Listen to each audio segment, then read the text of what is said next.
Ibu Iip. Ibu Iip ini kepala sekolah SMP Negeri 24. Oh ya Bu Iip, gimana kabarnya Bu Iip? Alhamdulillah sehat. Bu Eka pasti sehat juga. Alhamdulillah, senang loh ketemu Bu Iip. Senang juga. Iya. Ini Bu Iip, jadi kali ini minta waktu Bu Iip untuk memberikan pengalaman Bu Iip sebagai kepala sekolah, dan di sini berhubungan dengan materi yang kali ini kami dapatkan. Jadi di modul 3.1 itu tentang pengambilan keputusan sebagai seorang pemimpin. Jadi nanti akan ada 8 pertanyaan yang akan saya berikan ke Bu Iip, dan itu adalah solusi dan manfaat yang baik buat kami. Siap. Kita langsung aja ya, saya akan memberikan beberapa pertanyaan yang nanti Bu Iip bisa berikan ke saya sebagai ilmu yang bermanfaat. Bagaimana Ibu dapat mengidentifikasi kasus-kasus yang merupakan dilema etika atau rujukan moral? Ya, dilema etika itu memang dalam setiap sekolah pasti ada, terutama dalam hal penanganan siswa yang indisipliner ya. Kita ada kesepakatan kelas, ada kesepakatan peraturan sekolah, dan ada kesepakatan sekolah juga yang ternyata ada beberapa siswa yang melanggar dari kesepakatan tersebut.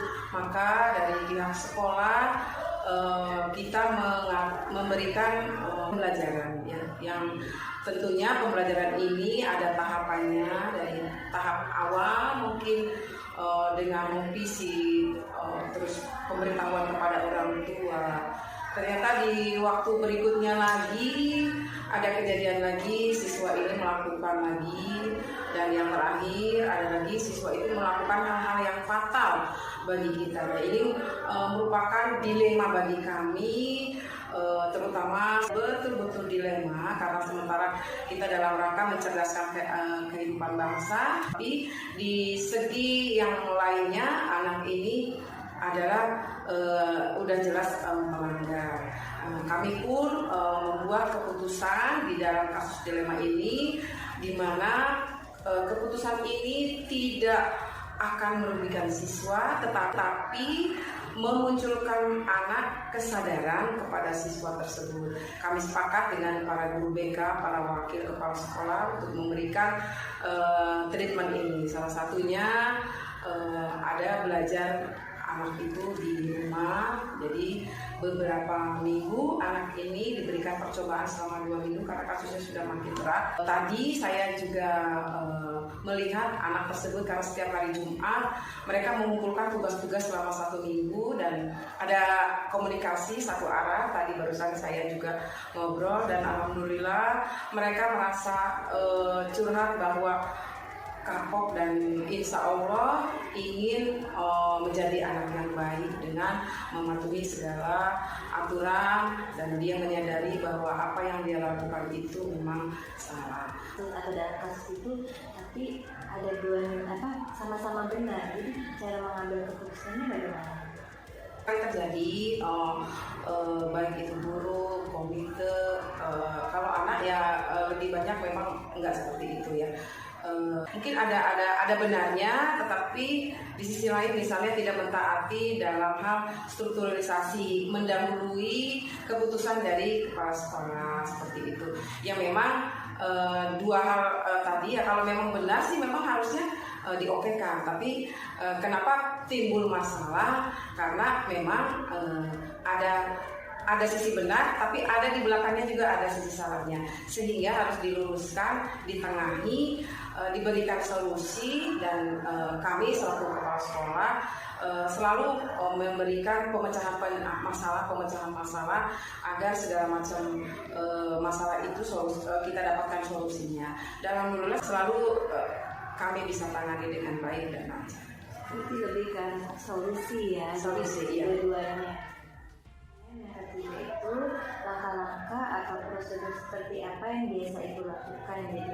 Kami akan menggunakan langkah-langkah pendekatan yang manusiawi, tidak mempermalukan, baik itu siswa, baik itu guru, Bapak Ibu komite selalu kami panggil ke sini. Yang dipanggil pun merasa tersanjung, terhormati, sehingga ada keterbukaan untuk membuka diri dan mengutarakan permasalahannya apa, itu lebih gamblang, lebih jelas. Prosedurnya jelas. Yang pertama, kami akan kalau misalnya siswa akan melakukan surat menyurat, ditentukan tanggal dan akan bertemu di hari yang sudah ditentukan dengan kita pihak sekolah. Kalau komite juga seperti itu, mungkin kita WA, janjian, dan nanti kita ketemu di sini. Sedangkan guru juga begitu, di pendekatan dipanggil, ditegur dan diajak ke ruang kepala sekolah. Ya, prosedurnya adalah selalu baik itu secara surat menyurat maupun tahapan dengan pendekatan secara manusiawi. Hal apa yang selama ini Ibu anggap efektif ya dalam mengambil sebuah keputusan dari kasus-kasus yang dilema itu yang sudah pernah? Dari beberapa kasus yang sudah kami jalani, sudah kami tangani, memang yang pertama adalah satu pendekatan, hal yang terus juga kita tidak menjustis ya, terus mencarikan solusi, dan anak pun diajak diskusi. Jika anak maupun guru ya itu diajak diskusi, misalnya yang baik itu seperti apa. Jadi lebih diperdayakan keinginan mereka, dan itu salah satu teknik untuk menyadarkan baik anak maupun guru tersebut ya, menggali potensi mereka juga gitu, manakala saat face to face dengan kami seperti itu. Tujuan bagi kita untuk sebuah keberhasilan dalam penanganan kasus. Keputusan itu kan pasti ada akibatnya, ada timbang rasanya. Apa sih yang merupakan tantangan dalam pengambilan keputusan yang dilema? Itu berbagi. Selama ini di SMP Negeri 24 kami belum merasakan hal-hal yang dilemanya sedemikian besar, karena memang selalu mempertimbangkan dengan banyak orang, baik itu wali kelasnya, baik itu dengan para wakil maupun dengan guru BK. Tidak merasa itu sebuah dilema, jadi belum pernah menghadapi hal-hal yang dilema gitulah. Jadi kalau memang misalnya anak itu tidak mematuhi apa yang sudah diberikan di dalam sebuah sekolah, sehingga anak itu mendapatkan izin belajar hanya di luar, tidak diperkenalkan dulu di sekolah, ada sesuatu rasa kasihan karena hak untuk belajarnya ada yang hilang.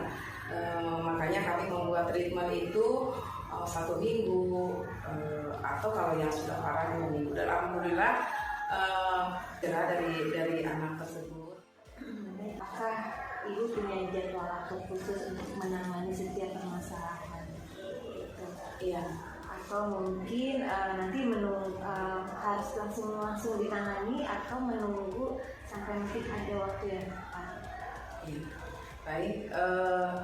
Sebenarnya untuk kepala sekolah itu tidak ada jadwal khusus, tapi secara spesifik kami selaku kepala sekolah setiap hari berkeliling, sehingga kami berkomunikasi baik dengan guru, dengan wakil, dengan guru BK. Jadi hampir setiap hari jika ada masalah pasti akan terlaporkan.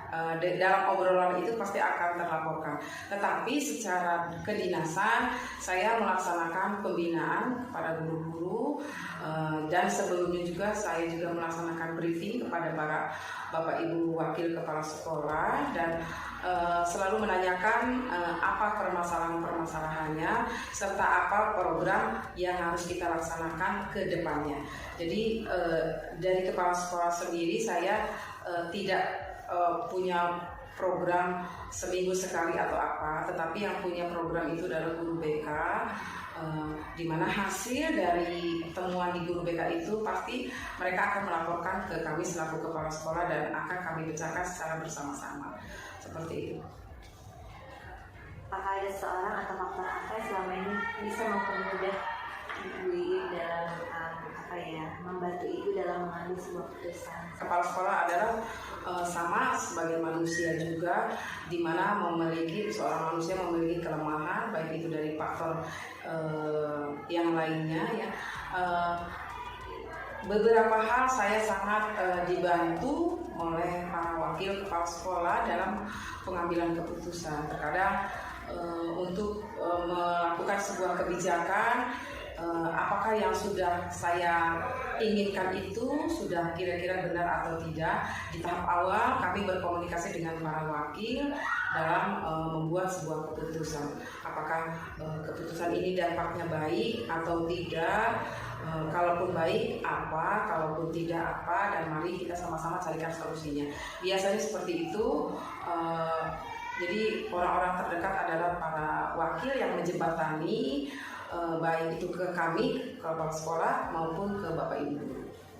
Apa yang bisa Ibu petik dari setiap pengambilan keputusan yang sudah dilaksanakan? Terima kasih. Dalam mengambil keputusan tentunya pelajaran yang harus kita dapat adalah satu, seorang kepala sekolah harus cerdas, cermat, manusiawi, tidak emosional, dan lebih mengutamakan kepentingan hati orang yang ada yang akan kita berikan keputusan, menghilangkan egoisme kita demi keputusan itu bisa diterima, seperti itu. Mungkin seperti itu. Alhamdulillah ya Bu. Alhamdulillah. Iya. Pertemuan kita hari ini. Terima kasih banyak. Sama-sama Bu Esa. Yang sudah berikan dan jawab dari pertanyaan tadi.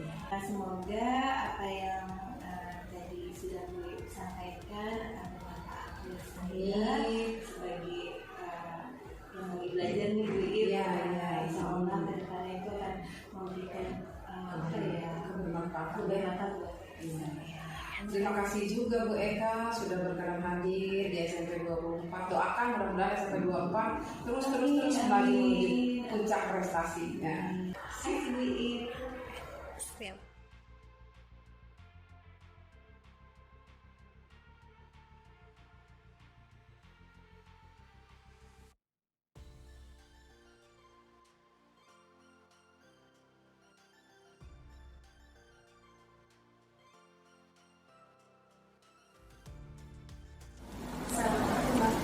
Waalaikumsalam warahmatullahi wabarakatuh.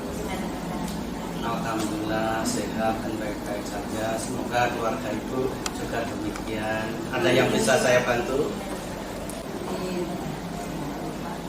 Jadi Bapak, dalam kesempatan ini kami berdua ingin sedikit mewawancara Bapak, mengobrol sedikit tentang bagaimana cara-cara Bapak dalam pengambilan keputusan.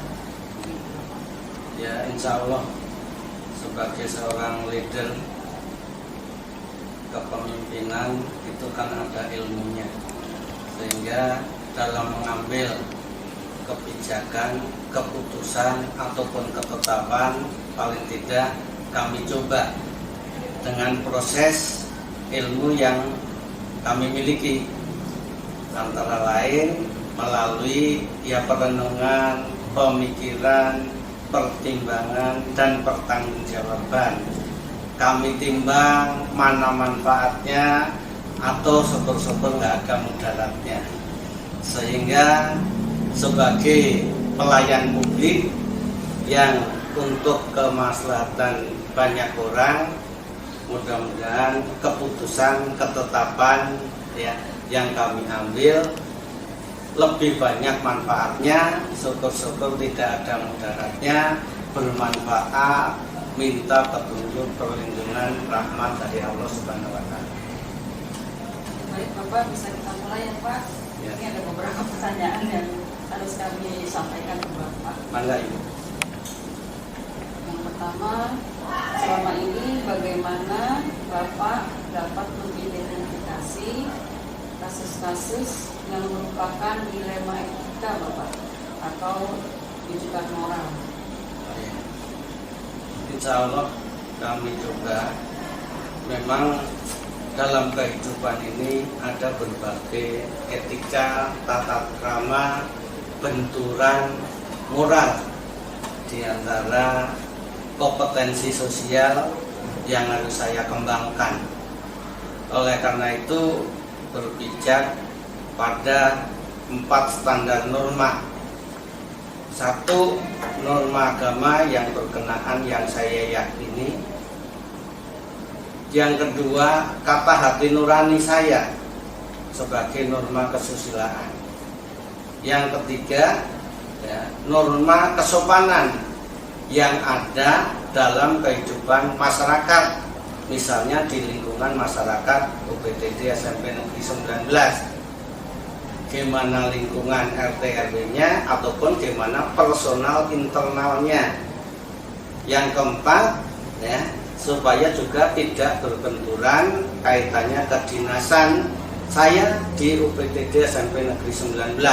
Di situ ada norma hukum, ada tata kelola pemerintahan yang harus saya jalankan, sehingga keseimbangan dari 4 norma yang saya sebutkan, norma agama, kesusilaan, kesopanan ataupun adab di situ, ataupun norma kedinasan, bahasanya tata kelola pemerintahan ataupun lingkup distrik Pemda Kota Depok, ya kita padukan sehingga pakai skala prioritas. Kembali ke yang tadi, syukur-syukur kita untuk mengambil keputusan ataupun kebijakan terbaiknya sehingga mendapatkan manfaat berkah dari Allah Subhanahu wa Ta'ala. Kemudian bagaimana selama ini Bapak menjalankan pengambilan keputusan di sekolah, terutama untuk kasus-kasus di mana ada 2 kepentingan yang sama-sama mengandung nilai kebajikan atau kebenaran. Bagaimana? Ya. Selaku kepala sekolah di UPTD SMP Negeri 19, saya mendapatkan amanah tertanda tangan Kepala BKP SDM ataupun tanda tangan Bapak Wali Kota Depok sebagai ASN PNS daerah Kota Depok. Nah, dalam porsi itu supaya istiqomah dan amanah saya jalankan sesuai dengan tugas kedinasan. Dalam porsi lain saya sebagai kepala sekolah yang membawai ada personil kami 64 orang, jumlah siswa 1198 anak plus orang tua. Sekolah kami yang ada di lingkungannya, porsi kedinasan saya sebagai kepala sekolah, penanggung jawab pimpinan itu akan berbeda dengan hubungan kami ya yang sifatnya kemanusiaan, kekeluargaan ataupun sosial. Terhadap ASN, PNS, APBN ataupun APBD walaupun internal itu juga dibedakan secara kedinasan juga secara kemanusiaan ataupun kekeluargaan. Alhamdulillah dalam tempat yang sama dipertemukan oleh Allah. Di situ untuk saling ya, saya kalau bahasa kami asah, asih, asuh ya, saling mengingatkan, saling menguatkan dalam pengambilan keputusan supaya tidak berbenturan. Ini tugas kedinasan, ini etika moral. Misalnya sebagai contoh, seorang ASN PNS perempuan wanita yang mengajukan cuti ya melahirkan, yaitu kan ada aturan mengenai cuti. Tapi setelah itu masih dalam keadaan sakit ya barang 2 ataupun 3 hari. Ada porsi kemanusiaan kami karena belum ada pasca cuti untuk yang ngomong bagi putra putrinya yang habis dilahirkan cuti 3 bulan itu. Ya di situ ya sedikit beda tipis kedinasan dan kekeluargaan, tapi hal itu ya kalau bisa ya sebagai seseorang nggak cuma sekedar kepala sekolah itu juga harus PCB, pintar, cerdas, dan bijak.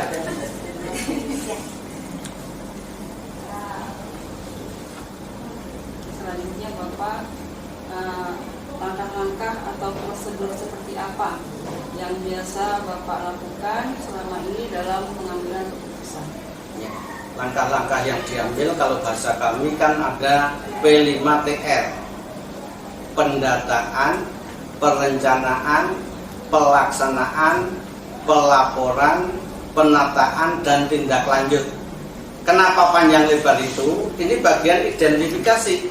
Untuk identifikasi menemukan sesuatu, ya tentu saja nanti prioritas mana yang akan diambil, harus ngerti data. Jadi berbasis data yang valid, yang memang terjadi akurat, ya, yang bisa terpercaya. Baru kita melangkah perencanaan. Karena perencanaan yang jadi 50% tujuan akan tercapai, insya Allah, kan gitu. Terus mencoba melaksanakan, ya. Terus ada pelaporan. Di dalam pelaksanaan pelaporan itu kan nanti ada istilahnya, sepanjang proses itu ada monitoring dan evaluasi. Bisa monitoring evaluasi dari saya secara pribadi ataupun penilaian yang kami layani ibu bapak guru ataupun mungkin pengawas, ya, pembina, ya, berkenaan daripada pelaksanaan dan pelaporan itu. Nah, baru dari situ nanti ditata kembali, misalnya dalam menyusun pembagian tugas daripada ibu bapak guru, mana yang layak dapat tugas tambahan untuk berbagai pos, misalnya ke dalam 8 standar, atau mana yang cukup sebagai pembina OSIS mungkin, ataupun pembina ekskul, ataupun wali kelas, ataupun kepala perpustakaan, dan bla bla bla yang ada di sekolah. Jadi identifikasi dari awal dengan pertimbangan persyaratan, kriteria, kualifikasi daripada ilmu pengalaman yang dimiliki oleh Bapak Ibu. Tapi tidak menutup kemungkinan kita juga mengantisipasi dengan suatu regenerasi. Kalau bisa, ya, tidak cukup 1-2 orang, syukur-syukur bisa berlapis 2 ataupun 3. Kalau satu ada yang sakit atau ada halangan ataupun izin, bisa tergantikan yang lainnya. Kemudian hal-hal apa saja yang selama ini Bapak anggap efektif dalam pengambilan keputusan pada kasus-kasus yang merupakan dilema etika? Yang paling efektif, paling tidak, kalau bahasa ibu bapak guru, mengajar, action, walaupun merdeka mengajar ataupun merdeka belajar, harus berpusat pada siswa, peserta didik. Setiap peserta didik mempunyai karakteristik. Begitu juga kami, saya sebagai kepala sekolah, personel kami yang 64 orang ini kan juga punya karakteristik, dasar pengalaman, termasuk usia ataupun latar belakang kerepotan keluarga. Kalaupun dibilang repot, gak ada suatu keluarga yang tidak repot. Itu seninya kehidupan. Nah, dari sentuhan hati, kenal karakter dari masing-masing personil kami, dilema kaitannya etika tata krama, ya kami masuk di situ. Sehingga insya Allah seolah-olah beradaptasi, menginfiltrasi, sekaligus, ya, ada PDKT lah, ya, pendekatan kepada yang bersangkutan, ya. Saya dengan si A mungkin dengan bahasa bebas, gaya karakter gaul saya kan mungkin itu. Tapi dengan si B bisa jadi dengan sentuhan hati yang lembut, dengan pendekatan yang baik-baik, yang normatif tadi, ya, baru bisa tersentuh daripada keinginan kita supaya tidak berbenturan antara etika dan moral. Misalnya anak milenial sekarang, penampilannya, IT-nya itu bagus, tapi ini levelnya anak sekolah, nggak boleh dong pakai rok, misalnya perempuan yang sedemikian rupa ketat, gitu. Ataupun yang laki-laki, ya, misalnya ada personel, ya ini kan lingkungan dinas pendidikan, nggak boleh pakai jin ataupun itu kan juga bagian dari etika. Terus setiap ada tamu ataupun orang masuk pagar ya sekolah ya dilayani, disapa, maunya apa, mau ketemu siapa, ada yang bisa bantu, ya pinginnya sebegitu. Konsep ideal harus, soal kenyataan di lapangan, ya teman-teman kami, tim kami kan nggak semuanya sempurna dan tidak akan sempurna, tapi paling tidak punya berguna dan bisa bermanfaat bagi pelayanan daripada unit kerja sampai negeri 19. Iya, hasil daripada ya, hal-hal. Kemudian apa saja yang menjadi tantangan Bapak dalam pengambilan keputusan yang berkaitan dengan dilema etika Bapak? Dilema etika ataupun tata norma yang berlaku. Satu, misalnya berkenaan dengan orang tua ataupun peserta didik. Karena yang kami layani kan orang tua dan peserta didik. Tata tertib di sekolah berkenaan norma etika hukum kan jelas. Misalnya anak tidak boleh membawa motor. Tapi kenyataannya dengan alasan, dengan dalih apapun orang tua membolehkan. Nah ini kan supaya ya ini kan suatu dilema gitu. Termasuk anak sendiri karena dibolehin orang tua seolah-olah ya kami pun juga pihak sekolah nggak mau seolah-olah diabaikan, dicuekin. Ya. Nah ini juga pengertian daripada orang tua supaya kita senantiasa minimalnya tripusat pendidikan harus terjaga. Peserta didik mau ngerti, paham dengan etika norma itu. Orang tua pun juga senantiasa koordinasi komunikasi dengan pihak sekolah. Jangan sampai ada didikan yang beda, kurang komunikatif antara kemauan, keinginan, visi sekolah dengan kemauan ya dan tujuan daripada orang tua mendidik anak. Ya, sekolah kan sifatnya membantu dalam arti juga porsi, ada kriteria, ada persyaratan, ada pernyataan sebelum masuk sekolah kami. Itu juga bagian dilema kadang-kadang yang belum ini. Begitu juga hal-hal yang lain, misalnya pantauan himbauan kepada orang tua tidak boleh merayakan hari Valentine karena itu tidak sesuai dengan norma agama, ada budaya Depok misalnya, ada Depok. Ini kan bagian daripada budaya Barat. Ya terlepas percaya tidak percaya, yakin ataupun tidak yakin, tapi yang kita bangunkan etika norma yang positif, yang baik, yang didasarkan pada konteks agama ataupun aturan-aturan yang berlaku di sekolah ataupun di keluarga. Ya minimalnya hampir sama lah, niatnya benar, baik dan positif. Kemudian dalam menyelesaikan masalah-masalah kasus dilema etika, apakah Bapak memiliki jadwal tertentu dalam menyelesaikannya atau pas saat kejadian langsung Bapak selesaikan di tempat? Seperti pepatah bilang, preventif lebih baik daripada kuratif. Pencegahan, sosialisasi daripada selaku pimpinan yang pembuat tadi kebijakan ataupun keputusan paling tidak bisa menyikapi, mengantisipasi, memprediksi. Ya kalau bahasa negaranya ada sandi negara, ya ada mata-matanya. Visi misi apa yang ingin disiapkan dari konsep P5TL tadi untuk perencanaan, antisipasi, menyikapi itu sehingga semua ya kalaupun terjadi itu urusan lain, tapi kalau tidak kita sudah menyikapi dan mengantisipasi itu. Sebenarnya tidak perlu jadwal yang khusus, tapi dari awal tahun pelajaran misalnya 2022-2023 anak mulai input masuk 18 Juli itu kan dengan adanya MPLS, terus disodorkan dengan pernyataan persyaratan mengikuti tata tertib yang ada di sini. Terus nanti wakil kesiswaan, pembina OSIS, ibu bapak guru, orang tua ada sosialisasi program sekolah. Nah, dari rangkaian-rangkaian kegiatan ini ya tidak serta-merta di Juli Agustus persiapan ulang tahun kemerdekaan, tapi setiap saat ya jadwalnya tidak ya tentu. Tapi Kalau terjadi sesuatu paling tidak udah terprotek sebelumnya.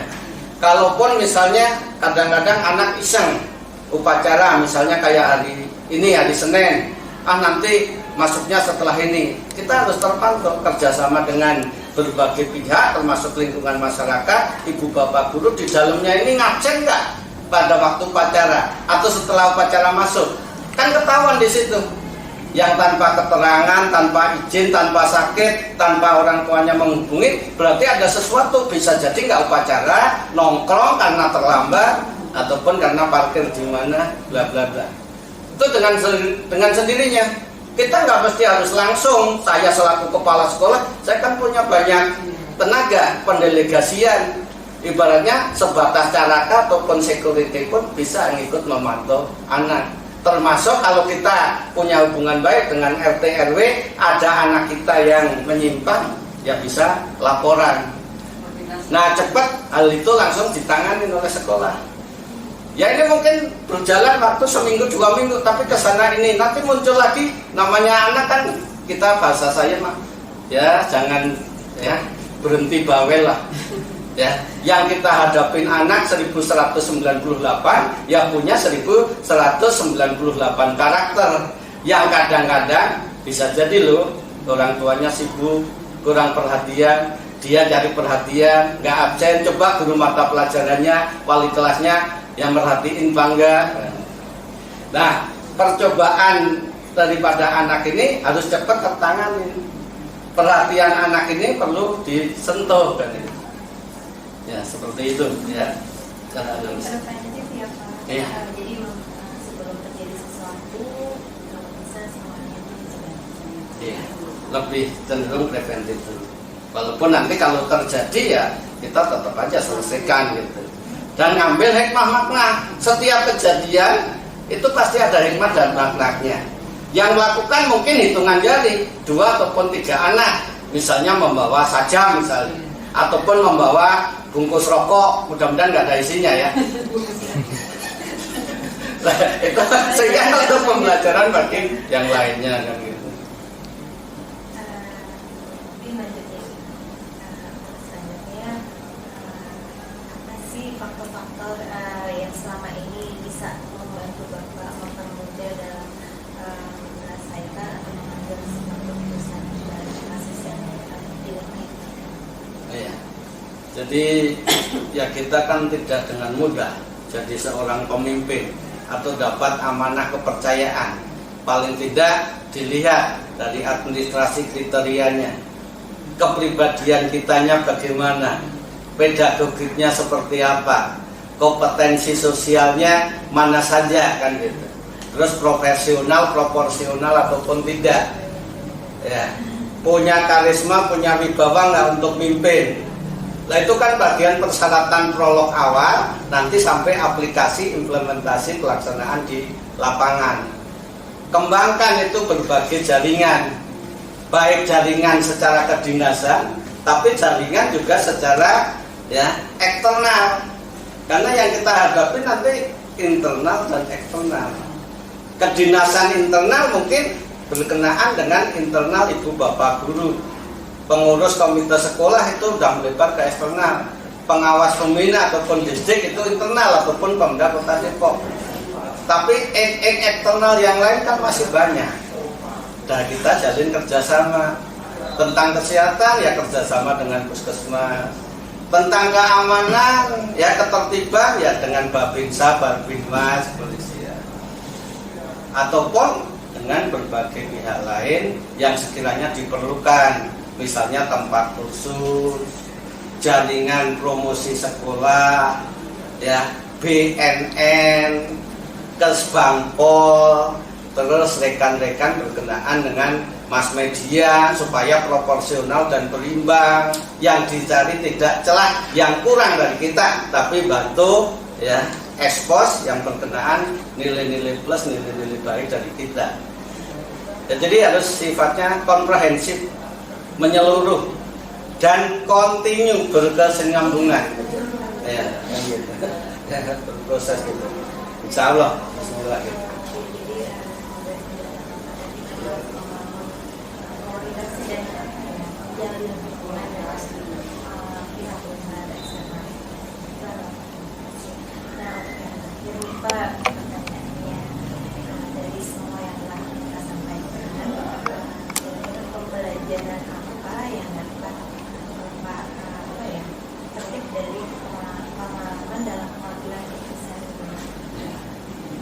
Ya alhamdulillah ya, saya sejak daripada tamat pendidikan ataupun kuliah dan merantau sebagai pejuang atau petualang pendidikan sudah 33 tahun. Dari pahit getirnya pendidikan, honor yang paling kecil ya di sekolah swasta sampai 3 sekolah swasta, itu bagian dari bandingan. Walaupun pada akhirnya waktu sebelum Krismon ya di swasta itu 4-5 kali lipat daripada honor di negeri. Walaupun pada akhirnya kami pun juga memilih karena panggilan hati sudah berkeluarga masuk sebagai pegawai negeri, sehingga kami punya pengalaman juga 6 sekolah di sekolah negeri dengan keberadaan 33 tahun dari setiap momen, tempat, lingkungan, personel, geografis, geohistoris, era zaman itu kan selalu dinamika berkembang ataupun bergerak. Dari mulai Kandep Bogor sampai misalnya Depok dengan Undang-Undang 15 tahun 99 yang Depok sudah mau ke 24 tahun, kami tahu perkembangannya. Karakter apa yang dibawa oleh Kepala Dinas 1 sampai sekarang Kepala Dinas yang ke-10. Dari tempat kontrak di Beji, Ramanda sampai 2014 di gedung di Balika 2 ini. Sehingga berbagai hal itu yang mungkin akhirnya ya kami kemas. Karena ingat daripada guru saya ya, yayasan saya, kami mendampingin alhamdulillah sampai 9 kepala sekolah. Dari 2-3 kepala sekolah aja bisa ambil baiknya. Nanti insya Allah Pak Tata kalau jadi kepala sekolah bisa ngeracek namu untuk jadi kepala sekolah yang bisa diharapkan dan memenuhi kriteria persyaratan tidak pada satu sekolah. Alhamdulillah dapat kepercayaan sampai 9 kepala sekolah ini. Ya di masa akhir ya baru 56 tahun, mudah-mudahan berbagai ilmu, pengalaman dari era dan zaman 17 Juli 90 sampai sekarang 13 ya Februari 2023 kami berproses terus dan senantiasa tidak akan belajar, tidak akan berhenti belajar dan belajar terus karena era dan zamannya minimalnya kalau kaitannya kebijakan dari Kemendikbud Ristek pusat, dari Kemendiknas, Kemendikbud, Kemendikbud-Ristek yang sekarang sampai turunnya ke Pemda ya, baik provinsi, Pemda Depok ataupun distrik dengan karakter kepala dinasnya, visi misinya, kota Pemdanya mau seperti apa, termasuk visi misinya di sekolah-sekolah yang saya lalui, yang saya lewati. Insya Allah lah tambah memperkaya, bukan kaya harta benda, tapi minimalnya kaya pengalaman, ya kaya ilmu, dan bisa saya jalanin dengan berbagai hataknya masing-masing, hambatan, tantangan, ancaman, dan gangguan. Dan ya bersama teman-teman tentu saja yang tidak lepas daripada DDBK kalau bahasa kami, doa, dukungan, bantuan, kerjasama. Apalah artinya sekelas pintar apapun seorang kepala sekolah pasti butuh bantuan orang lain. Tadi kompetensi sosial. Tidak hanya sekedar itu. Apalagi kami membawa perahu yang besar, ya kapal yang besar yang harus dinakodai dengan berbagai ya doa, dukungan, bantuan, kerjasamanya sehingga senantiasa tidak lepas dari sip, ya sabar, syukur, ikhlas, pasrah, dasari ilmu, iman dan amal. Mudah-mudahan bermanfaat baik bagi agama, keluarga, masyarakat, bangsa, negara ataupun manfaat untuk di dunia dan pada akhirnya nanti membawa keberkahan di yaumil akhirat nanti. Saya bersyukur bisa mendapatkan pengalaman ya pimpinan seperti Bapak gitu. Jadi semua keputusan itu memang perlu belajar masing-masing. Jadi dari pengalaman sampai sekarang itu memang selalu berubah dan kamu bisa mengikuti. Baiklah, mungkin kita sudah selesai nih Pak. Semoga apa yang Bapak sampaikan tadi itu dapat menginspirasi kami dan kami tetap semangat untuk terus belajar. belajar dan menggali terus kemampuan kami. Amin amin ya rabbal alamin. Kita dipertemukan oleh Allah di unit kerja UPTD SMP Negeri 19 Depok. Insya Allah mudah-mudahan keberadaan kita membawa manfaat, bersama kita akan bisa. Seperti yang tadi saya bilang, kami ngikutin dari program Kemendikbud, misalnya dulu ada istilahnya bantuan operasional manajemen mutu BOM, proses 3 tahun, kami pun udah lewatin. Ada PPMBS, program penjaminan ya pendidikan mutu sekolah, termasuk sekolah standar nasional, sekolah adiwiyata, sekolah ramah anak. Nah, baru-baru ini kebijakan Kemendikbud kaitannya ada program POP, PGP ataupun ya program sekolah penggerak ataupun CPP fasilitator, insya Allah supaya berjalan dengan sebagaimana mestinya. Dari bantuan dari Kemendikbud, tangan kanannya dulu ada B4TK, LPMP, BPG, PMP sekarang dan bla bla masih ada lagi kan gitu. Ya. Dan senantiasa kita tetap akan bergerak dan bisa menggerakkan apa yang ada di sekitar kita. Insya Allah mudah-mudahan dengan petunjuk bimbingannya mendapatkan rahmat dari Allah Subhanahu Wa Taala, kita bisa dalam keadaan sehat walafiat, keluarga kita, ya keberkahan kita senantiasa sukses tanpa ekses. Selamat Ibu berdua selaku CGP, saya atas nama pimpinan. Kalau di 19 ada CPP, ada CGP, akan berimbas, akan berdiseminasi dengan program-program Kemendikbud dan menjaga nilai baik, nama baik daripada Dinas Pendidikan Kota Depok. Wabil khusus SMP Negeri 19 Depok yang mau berulang tahun ke-10, nanti mudah-mudahan penyempurnaan memenuhi standar nasional dan program-programnya berjalan dengan lancar dan sukses. Para personilnya kasih nikmat iman, sehat, ya nikmat Islam dan panjang umur, bermanfaat, patut diperhitungkan oleh lingkungan masyarakat, wabil khusus Kota Depok, ranahnya ke tingkat nasional, insya Allah. Terima kasih Ibu, sama-sama. Terima kasih banyak Bapak waktunya. Ya, sama-sama. Silakan bisa dibahaskan. Ini suatu pengalaman yang sangat berharga. Ibu berdua dapat kesempatan kepercayaan dari Kemendikbud melalui BPGP, ya bimbingan, ya ilmunya nambah. Walaupun kita boleh lelah, tapi kita tidak boleh menyerah.